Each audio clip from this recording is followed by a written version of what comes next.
Sixième lettre à Lucilius. Je le sens bien, Lucilius. Je ne fais pas que m'amender, je me transforme. Non que je puisse garantir ni espérer qu'il n'y ait plus rien à changer. Comment n'aurais-je pas encore des tendances à réfréner, à affaiblir ou à renforcer? C'est justement la preuve d'une amélioration de l'âme. Elle se trouve des défauts qu'elle s'ignorait. Dans certaines maladies, il faut se féliciter quand le malade devient conscient de son mal. Ah, je voudrais te faire sentir les effets d'une transformation si soudaine. Dès lors, j'aurai en notre amitié une confiance mieux assise. Ce serait cette amitié véritable que ni l'espoir, ni la crainte, ni l'intérêt personnel ne peuvent rompre. Cette amitié qui meurt avec l'homme, pour qui l'homme consent à mourir. Je t'en citerai beaucoup qui n'ont pas manqué d'amis, mais à qui l'amitié a manqué. C'est un malheur dont ne sont pas menacées les âmes qui, transportées d'un zèle égal, s'associent dans l'amour du bien. Et comment en seraient-elles menacées?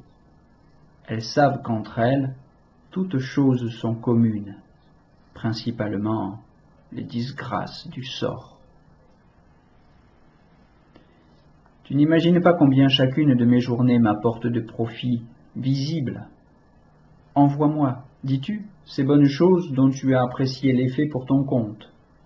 Et, certes, je ne demande qu'à faire passer tout en toi, d'une façon générale.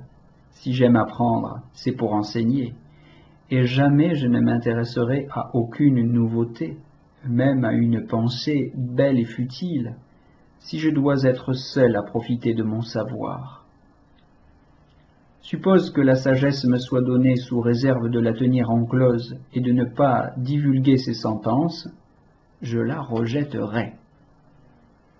Tout bien dont la possession n'est point partagée perd sa douceur. Je t'enverrai donc les ouvrages, et pour t'éviter la peine d'aller dénicher çà et là les parties utiles, je mettrai des marques qui te mèneront tout droit au passage que j'approuve et que j'admire. Cependant, la parole directe, le tête-à-tête quotidien te profiteront plus que tout discours écrit. Il faut que tu viennes informer sur place. D'abord parce que les hommes s'en rapportent plus à leurs yeux qu'à leurs oreilles. Outre cela, longue est la voie des préceptes, courte et infaillible celle des exemples. Cléante n'aurait pas fait revivre Zénon en sa personne s'il n'eût été que l'auditeur du maître. Il a été mêlé à sa vie, il en a pénétré les secrets détails, il a voulu contrôler si vraiment chez lui conduite et principe étaient d'accord. Platon et Aristote et cette troupe de sages qui devaient essaimer en sectes opposées, tous ont plus tiré des mœurs de Socrate que de son enseignement. Ce qui a fait d'un Métrodore, d'un Émarque, d'un Polienus, de grands hommes, ce n'est pas d'avoir été de l'école d'Épicure, mais d'avoir vécu dans sa camaraderie. Au reste, si je te réclame, ce n'est pas pour ton seul profit, mais pour profiter de toi. Ainsi, nous nous rendrons les plus grands offices. En attendant, puisque j'ai à solder la petite rente journalière, je te dirai ce que j'ai trouvé aujourd'hui pour mon plaisir chez Hécaton.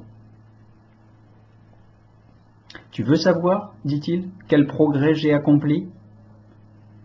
Je suis devenu l'ami de moi-même.